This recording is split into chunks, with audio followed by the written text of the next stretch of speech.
Hello everyone.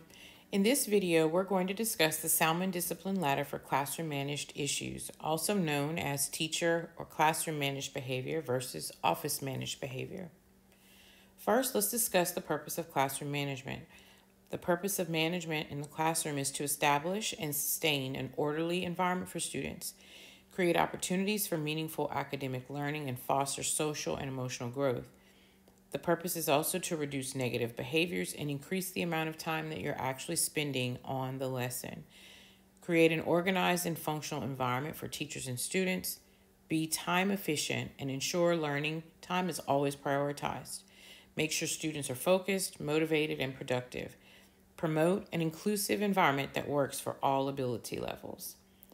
It is critically important that we establish ourselves as excellent classroom managers, making sure that we're proactive, that we are well planned, and that we employ those pieces that we know are good for kids.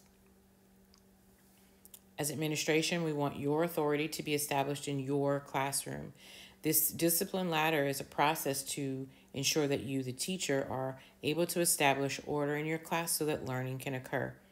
The ladder is to be used by teachers to manage minor behavior issues in class. And I want you to remember that whoever manages your room gets the respect. As administration, we're to support you and to back you up in your class. It is important that you do the managing in that room so that the kids have that respect for you and your authority. Some examples of minor behavior issues in class would be disturbing the class, sleeping in class, having a hood on, talking out of turn, cheating, not wearing their ID or not wearing it properly, being out of seat without permission, cursing in conversation, refusing to sit in an assigned seat. Now, this is not everything that could be construed as minor, but I feel like it's the major ones. So, in terms of the ladder for minor issues in your classroom, the first offense, it's so natural to give a warning and to reteach that expectation. This is what I expect to see you do from now on. Now we're updating this ladder. The second offense is to be a teacher-student conference. This is an opportunity for you to have a private conversation with a student. And that can be accomplished in a variety of ways. You can issue morning detention, lunch detention, after school detention. That's part of the consequences that you're able to employ for minor behavior. We want, that second offense to accompany some teacher action. Some additional teacher actions can be changing their seat, referring them to a counselor if so needed, requiring an assignment redo, logical consequences or restorative practice, such as if you make a mess, you clean it up. If you break something, you fix it.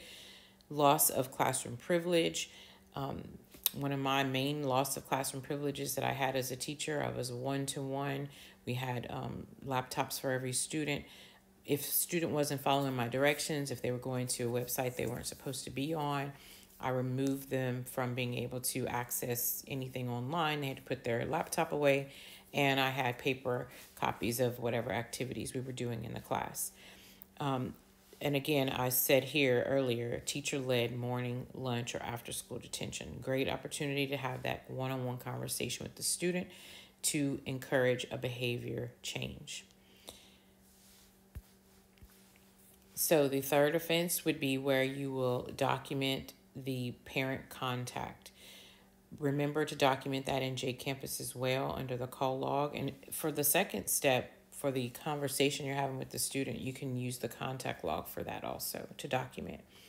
But at the third one, we want you to contact a parent. It's important that we have one-on-ones with kids, and it's also important that you loop the parent in on what's going on with that student. So we've taken it from 2 parent contacts in this format to 1. So it's critically important that we make that contact, make that effort.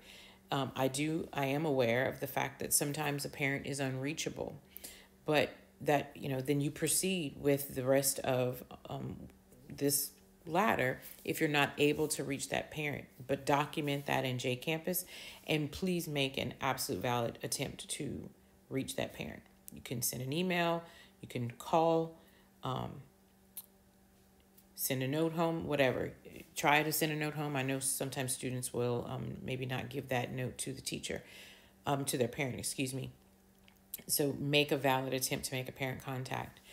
The next time they have an issue, a minor issue, do that minor referral in J Campus. Remember, on the second page of the referral, you will not put 06 major. That will make it a minor, and the assigned administrator for the grade level for that student will then issue some admin action. Maybe it's an after-school detention, maybe it's a mandatory parent conference, just depending on what the issue is what how the administrator will decide what to do in that instance. Should that minor behavior persist after that admin action, then that's your time to write your major referral. For major discipline, remember to do the 06 on the second page. Some instances of major referrals or major discipline could be fighting, instigating a fight, extreme disrespect, screaming, hollering, cursing in your classroom, events that stop learning and teaching from occurring, despite your proactivity, your calmness, and your professionalism in the classroom. Cell phones and AirPods. Every staff member needs to be consistent with this. It's damaging to the collective when 3 or 4 teachers are allowing students to use their phones. It is a bit of a defiance measure toward administration and the directives and the district policy that we have set. Many hands make a light load. We all need to be saying the same thing. We have to have consistency.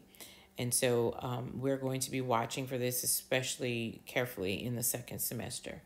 First offense, if you see them about to use the phone, you can say, don't do it. Give a warning. I do that. I see someone looking like, don't do it. Okay, you can tell them to put it away. They are using the device after that. You ask them to hand it over. They give it to you. You call the office. We'll come down and get it. Or if you're close to a break, close to a planning period, you can turn it into the office. If they refuse to hand it over, do not try to grab it. Do not make a big whatever.